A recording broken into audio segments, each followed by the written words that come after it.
আসসালামু আলাইকুম ওয়া রাহমাতুল্লাহি ওয়া বারাকাতুহু। সম্মানিত সুধীবৃন্দ, আজকে আমি আপনাদের সম্মুখে যে বিষয়টি নিয়ে আলোচনা করতে এসেছি সেটা হলো সকল ইবাদতের পূর্বেই পবিত্রতা অর্জন করা ফরজ।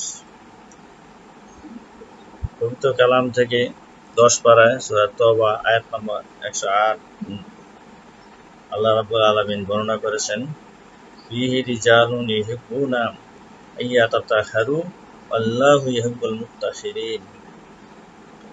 এখানে আল্লাহ বলেছেন, পৃথিবীতে এমন লোক রয়েছে যারা পবিত্রতা অর্জনকে খুব পছন্দ করে, আর আল্লাহ তাআলা পবিত্রতা অর্জনকারীদেরকে খুব ভালোবাসেন এবং মহব্বত করেন। বন্ধুরা, আল্লাহ রাব্বুল আলামিন মানব জাতিকে সৃষ্টি করেছেন, সৃষ্টির পেছনে একটি উদ্দেশ্য ঘোষণা করেছেন। সেই ঘোষণাটি হলো পবিত্র কালামের 27 পারায় সূরা জারিয়াতের 56 নম্বর আয়াতে আল্লাহ বলেছেন, ওমা খালাকতুল জিন্না ওয়াল ইনসা ইল্লা লিয়াবুদুন। আমি জিন এবং মানব জাতিকে সৃষ্টি করেছি আমার একমাত্র উদ্দেশ্য ইবাদতের জন্য। তাহলে ইবাদতটা করতে হলে আমাদেরকে এর আগে পবিত্র হয়ে ইবাদত করতে হবে। পবিত্রতা অর্জন ছাড়া আল্লাহর কাছে সেই ইবাদতটা গ্রহণযোগ্য নয়। তাহলে আসি আমরা পবিত্র আমাদের শরীরকে, দেহকে পবিত্র করতে হলে প্রথম আসে আল্লাহর উপর বিশ্বাস, আল্লাহর একাত্মবাদী বিশ্বাস। আল্লাহ যে এক এবং অদ্বিতীয়, তিনি সৃষ্টির প্রথমে ছিলেন, এখন আছেন এবং থাকবেন, এবং আমাদের মৃত্যুর পরে পুনরুত্থান করবেন, এবং পুনরুত্থানের পরে তিনি আমাদের বিচার করাবেন, আমাকে জান্নাত জাহান্নামে পৌঁছাবেন। আল্লাহ সেই ক্ষমতা। এবং আল্লাহ প্রেরিত কিতাবের প্রতি বিশ্বাস, আল্লাহ প্রেরিত নবীগণের রসুলগণের প্রতি বিশ্বাস, আল্লাহর একাত্মবাদের বিশ্বাসের সাথে এগুলি যখন থাকবে তখন সে ইমানদার মুমিন বলে বিবেচিত হবে। আর ইমানদার হওয়ার পরই সে পবিত্রতা অর্জন করবে, এর আগে সে পবিত্র হতে পারবে না, পবিত্র কোরআনে বর্ণনায়। আমরা আসি আগে আমাদের দেহকে পবিত্র করতে হবে। দেহ পবিত্র করতে হলে আমাদের শিরক মুক্ত হতে হবে। দেখি পবিত্র কোরআনে আল্লাহ রাব্বুল আলামিন এই ব্যাপারে কি বলেছেন, দেখে আসি।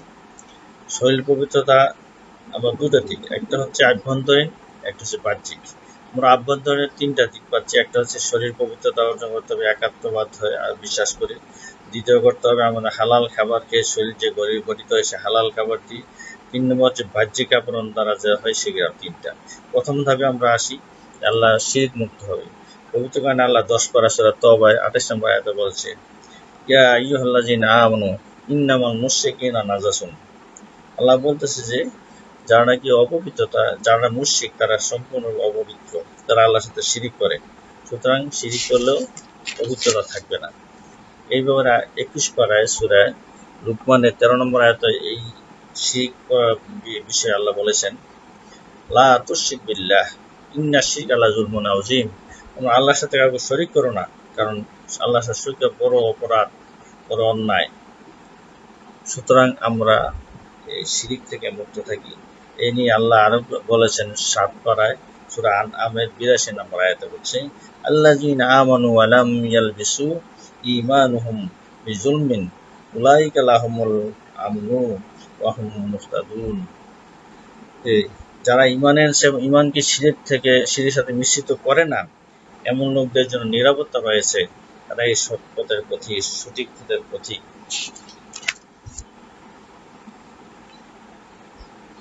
এই শিরিক ব্যাপারে আল্লাহ পবিত্র কোরআনে অন্যত্র বলেছেন 16 পারায় সূরা কাহাফে 110 নম্বর আয়াতে বলছে, ফামান কানা ইয়ারজু লিকা রাব্বিহি ফালিয়ামাল আমালান সালিহান ওয়ালা ইউশরিক বিইবাদাতি রাব্বিহি আহাদা।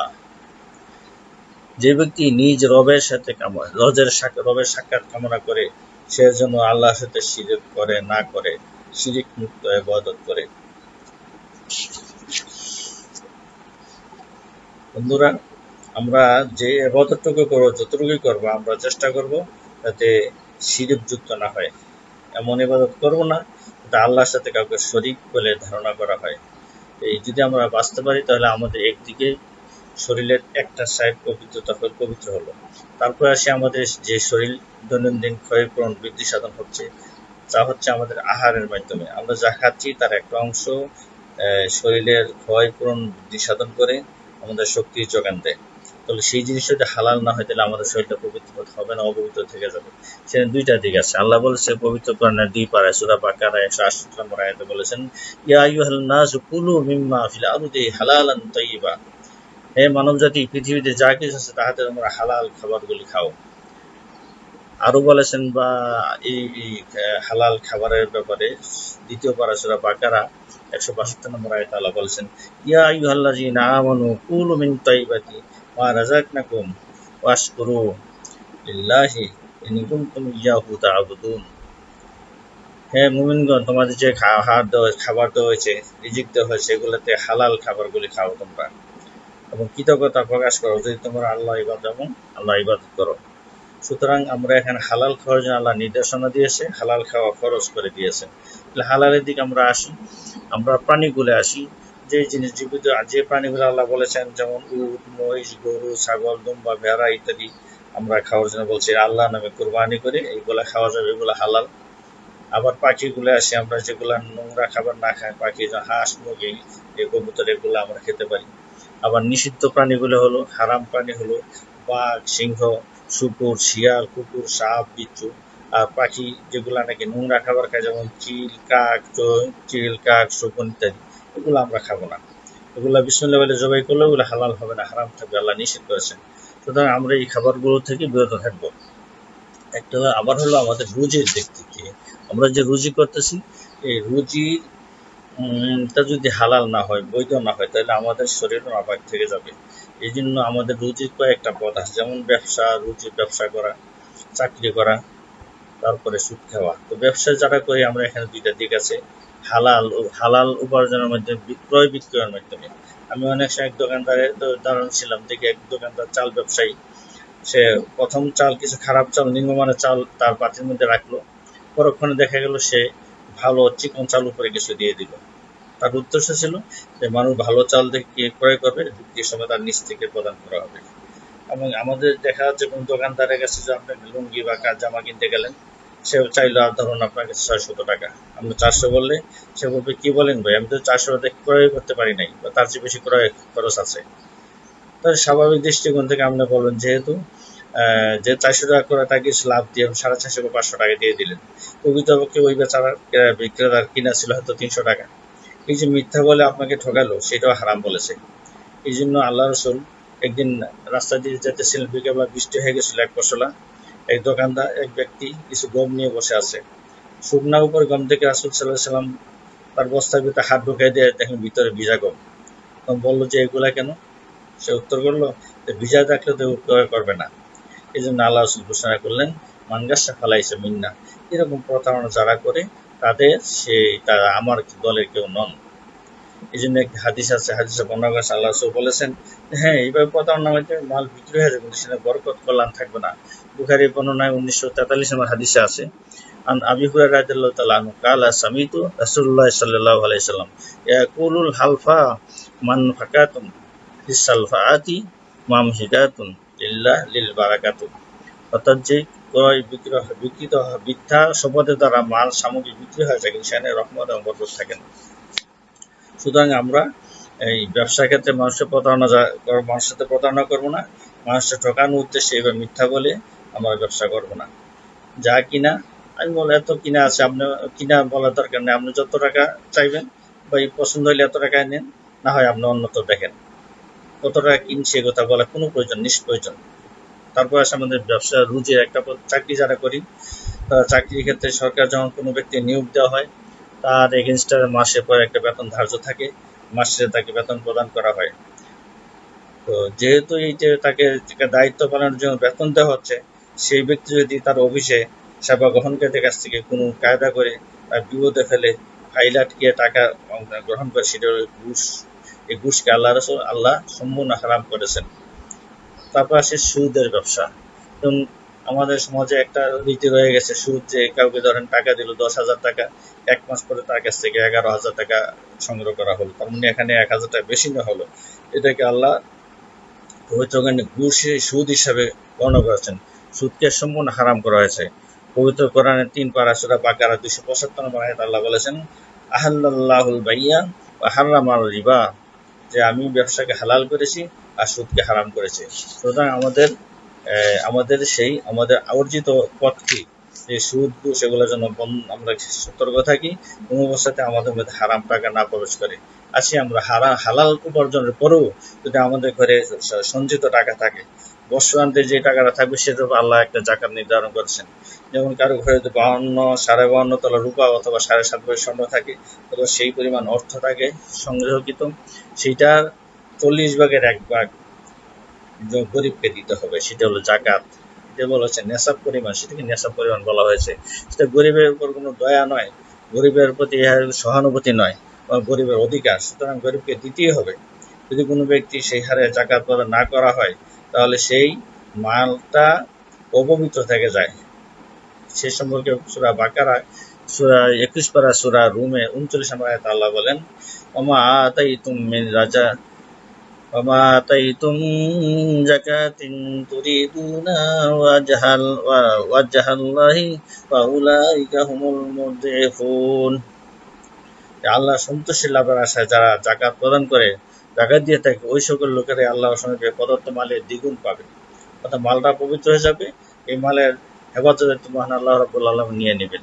সুতরাং আমাদের যে হালাল পথে উপার্জিত টাকাটার উপরে যে নেশাব পরিমাণ অর্থ যদি ঘরে থাকে, তার জাকাত আমরা দিয়ে দিই, তাহলে আমার পুরো টাকাটি হালাল হয়ে গেল।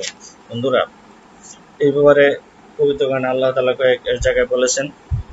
প্রথম পারা সূরা বাকারা 43 নম্বর আয়াতে বলছে, আকিমুস সালাতা ওয়া আতুজ যাকাতা ওয়ারকাউ মা'আর রাকিঈন। তোমরা নামাজ কায়েম করো, যাকাত প্রদান করো, আর বিনয় প্রকাশ করো বিনয়ীদের সাথে। 18 পারা সূরা নূর আয়াতে বলেছেন, 56 আয়াতে আল্লাহ বলেছেন, আকিমুস সালাতা ওয়া আতুজ যাকাতা ওয়া আতিউ রাসূলা লাআল্লাকুম তুরহামুন। নামাজ কায়েম করো, যাকাত প্রদান করো, আর রাসূলের আনুগত্য করো, যেন তোমাদের প্রতি আল্লাহ অনুগ্রহ করতে পারেন। বন্ধুরা, আমরা জাকাত প্রদান করেও আমাদের অর্জিত অর্থটাকে পাক করে নেই, তাহলে আমরা হালাল খেতে পারবো। এবার আসে 3 নম্বর হচ্ছে বাহ্যিক পবিত্রতা। বাহ্যিক পবিত্রতার মধ্যে রয়েছে গোসল করা, অজু করা। আমাদের শরীর নাপাক থাকলে গোসল করে নিতে হবে, অথবা পাক থেকে অজু করে নামাজে আগে অজু করে নিতে হবে। অজু করে পবিত্র অর্জন করতে হবে, তারপর আমরা নামাজে দাঁড়াবো। তাহলে যদি শরীরে আমার গোসল ফরজ হয়ে থাকে, তাহলে আমার গোসল করতে হবে। এই নিয়ে সূরা নেসা 5 পারায় আল্লাহ বলেছেন, ওয়ালা জুনুবান ইল্লা আবিরিন সাবিলিন হাত্তা তাকতাসিলু। বলছে, যখন তোমার শরীর অপবিত্র হয়ে যায়, নাজাসা থাকে, নাপাক হয়ে যায়, সেই অবস্থায় তুমি গোসল করে নাও। গোসল না করা পর্যন্ত তোমরা পবিত্র হতে পারবে না। ওয়ালা জুনুবান ইল্লা আবিরিন সাবিলিন হাত্তা তাকতাসিলু। তারপর আমাদের আসে প্রস্রাব আনতে। প্রস্রাব করার পরে পবিত্রতা অর্জন করতে হবে। অনেক আমাদের মধ্যে আসে প্রস্রাব করে পানি নিয়ে উঠে যায়, সেটা করলে হবে না।